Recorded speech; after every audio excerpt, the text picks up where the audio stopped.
Olá pessoal, estamos aqui com mais um vídeo no canal. Meu nome é Felipe Bellini. Esse vídeo eu dedico aí em especial para os alunos do curso Garra que pediram esse vídeo. Fazia um bom tempo que eu não postava também conteúdos novos em relação à aprendizagem no canal. Acontece que minha rotina tá aí maluca. Mas vamos ao ponto que interessa. Como estudar sozinho. Esse vídeo ele funciona tanto para o aluno que está no cotidiano escolar ou num cotidiano de cursinho e que tem lá durante 1 ou 2 terços do dia um professor passando informação, mas que precisa sim ter um momento dele para estudar, como para aquele aluno que quer pegar o concurso por conta, quer estudar sozinho desde o início e precisa tanto compreender e se introduzir aos conteúdos como se testar. Vamos lá, eu dividi o método de aprendizagem em 6 momentos, 6 pilares. O primeiro pilar é a rotina. É importante que o aluno entenda que ele tem que ter uma rotina de estudos. Você não pode fazer do estudo algo eventual. Ele tem que ser rotineiro, porque o seu cérebro ele compreende as coisas por padrão.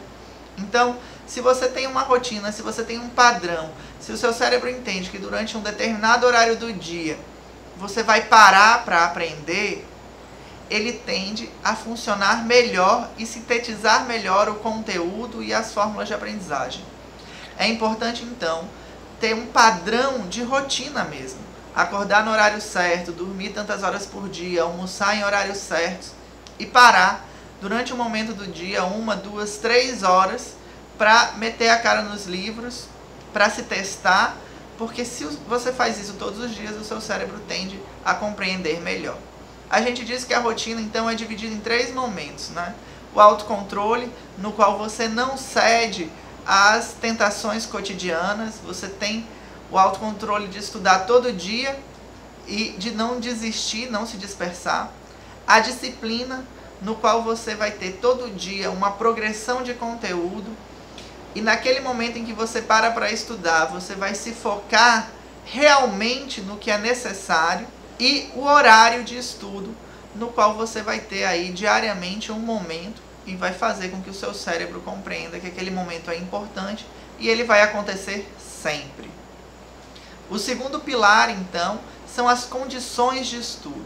Uma vez, então, que você tem uma rotina de estudo e um local para se estudar, é importante que você torne esse local ideal para o estudo. Como é que a gente faz isso? A gente conversa com os nossos familiares e com as pessoas ao redor para que não haja interrupções. Você não pode ser tentado, o seu raciocínio não pode ser interrompido ou parado. Também é importante que você esteja numa iluminação legal. Quanto mais claro, mais focado você fica e menos cansado você fica da leitura, da concentração e da testagem. É importante que você compreenda que barulhos, seja música, seja chamados, seja campainhas, elas interrompem o raciocínio e impedem que você mantenha uma constância de síntese de conteúdo. O nosso terceiro pilar é justamente os limites da concentração. Até quando eu posso me manter concentrado em um determinado conteúdo? É importante que você se foque, que você tenha um momento de estudo. Mas durante esse momento de estudo, 1, 2, 3 horas de estudo, é importante que você compreenda que você chega a uma exaustão. Essa exaustão, ela não vai acontecer só uma vez. Nosso cérebro, ele funciona por padrão e ele tende a funcionar aí 40, 50 minutos até 1 hora. Depois desses 50 minutos de estudo constante, que funciona na introdução do conteúdo, na interpretação dos valores e testagem nos exercícios, você cansa. Então é importante que de hora em hora você tenha um intervalozinho de 10 minutos, no qual você ouça uma música, no qual você se alimente, no qual você lave o rosto, lave as mãos, para poder voltar com mais tranquilidade e retomar os exercícios. É muito comum a gente ver isso nas escolas que geralmente não funcionam por mais de 2 horários corridos, sempre há um intervalo. Esse intervalo ele funciona para que você possa respirar um pouco e se preparar para para uma nova iniciação de conteúdo. Em cursos mais estendidos, que funcionam ali com um só professor durante 3 horas, 4 horas corridas, é comum que esse professor passe diferentes dinâmicas de aprendizagem, ele não esteja só oferecendo conteúdo e bombardeando você com conteúdo, porque é necessário que o aluno pense. Então, vamos pensar nisso, né? A gente tem uma rotina, a gente tem um ambiente ideal de estudos e a gente tem ciclos de estudo que funcionam muito bem. Então eu vou estudar 1 hora de português, vou parar, descansar 10 minutos e daí eu volto a estudar ou português ou uma outra disciplina que me interesse. O quarto pilar são as metas. De nada adianta eu ter um momento de estudo, uma rotina de estudo e compreender que eu aprendo de pouco em pouco se eu não tenho metas de curto e médio prazo. É importante, quando a gente está estudando sozinho, construir 2 conceitos de meta. As metas diárias, que são as metas de estudo, quanto eu vou estudar naquele dia, de que página a página eu vou, quanto de exercício eu vou fazer. O que eu preciso fazer naquele dia para sair de lá com a obrigação feita, com aquela sensação de que, poxa, eu estudei pra caramba, valeu a pena. E as metas a médio e curto prazo, que são consideradas médias prolongadas, que é até onde eu preciso estudar e o que eu preciso aprender para me dar bem nos meus estudos. Você também pode pensar nas metas de vida, que é justamente, ó, eu quero passar em concurso tal, eu quero passar na prova do IF, do IFRN, eu quero passar na prova do Enem, eu quero me formar em tanto tempo. Mas é interessante compreender que as metas de estudo são diferentes de metas de vida. As metas de estudo são aquelas metas na qual eu compreendo o conteúdo e eu vou desenvolver o conteúdo. Essas metas de estudo são extremamente necessárias quando eu compreendo a evolução que eu tenho que ter. Então, essas metas funcionam como estímulos constantes que vão fazer com que a gente continue progredindo no nosso estudo e que a cada dia a gente se sinta desafiado. É importante que a gente provoque isso. À medida que você provoca e que faz de que cada dia de estudo seja um novo desafio e seja divertido quebrar os desafios, você percebe a sua evolução e você tem vontade de continuar estudando. Se eu faço do estudo algo falho, algo que acaba, eu consequentemente vou me boicotando e vou desistindo de estudar e me sentindo desestimulado aos poucos. O quinto pilar, e talvez o mais importante, é que você se teste. Você precisa constantemente estar se testando. Estudar sozinho não é só ler conteúdo, mas conseguir avaliar o seu aprendizado.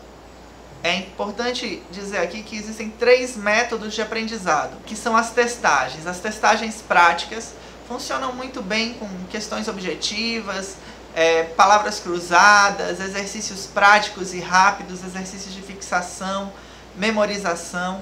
Eles funcionam então para que a gente esteja aprendendo constantemente e possa nos testar em pontos específicos do aprendizado. Outro tipo de exercícios são chamados exercícios reflexivos. Eles funcionam como uma forma de avaliar o conteúdo e dar utilidade para aquele conteúdo. Afinal, por que eu estou aprendendo inglês? Como é que eu vou utilizar essa língua estrangeira no meu dia a dia? Para que serve aquilo ali? Eu consigo utilizar o que eu estou aprendendo para ler um texto? Ou se eu estou aprendendo história, como é que eu posso recontar aquilo ali? Como é que eu posso traçar uma história linear de aprendizagem? É importante ter isso em mente, desenvolver isso constantemente. Por fim, os exercícios avaliativos. Eu preciso encontrar um método, principalmente quando eu estou sozinho, de testar aquele conteúdo que eu aprendi e ver se eu estou me desenvolvendo adequadamente. Se eu estudei, por exemplo, crase, como é que eu uso crase e como é que eu avalio se eu estou utilizando crase no texto que eu estou escrevendo adequadamente, se eu aprendi crase o suficiente para responder às questões objetivas do Enem, do IF ou de concursos que eu venha a fazer. Como é que eu vou avaliar isso? Talvez essa seja a parte mais complicada de quando você está aprendendo sozinho, porque você não tem um profissional ali para te avaliar competentemente. Mas existem muitas alternativas que também são adequadas. Por exemplo, simulados online, provas online, simulados que são oferecidos por diferentes cursinhos e casas de concurso na sua cidade. Procure isso. Procure de tempos em tempos, de preferência semanalmente ou mensalmente, tá testando o seu aprendizado e podendo ter uma nota, uma avaliação. Se você não tiver acesso a esses recursos, ou se sua cidade não tiver um cursinho que você possa procurar, vá atrás de um professor de escola, um colega, ou mesmo um pai, um irmão, que possa estar te ajudando a te dar uma nota adequada. Bom, o sexto pilar, e não menos importante, relaxe. Não adianta você entrar em tiriri, em você ficar extremamente estressado. É importante que você tenha um momento de relaxar. Então, como é que isso funciona? Pô, eu quero estudar todos os dias. Estude todos os dias, tire suas 3 horas, 2 horas de estudo. Mas depois que você estudou, pense em outras coisas, veja um filme, descanse. É importante entender também que nesse sexto pilar, o relaxar, você tem que relaxar a mente. Estudar desgasta, estudar cansa. Então, evite ler textos tensos, evite fazer exercícios extremamente desgastantes. Vai tomar um banho de mar, vai dar uma caminhada na praia, vai esparecer, procure ambientes abertos, porque isso vai te ajudar de maneira eficiente a reenergizar o seu corpo, reenergizar a sua mente, para você poder voltar no dia seguinte para uma nova rotina de estudos. Converse, interaja, brinque, se divirta e estude, tenha prazer em estudar. Essas são as principais necessidades e os melhores ganhos que você pode ter para conseguir estudar sozinho de maneira eficaz e eficiente. Bom, pessoal, se inscrevam no canal, curtam, compartilhem esse vídeo. Muito obrigado e até a próxima.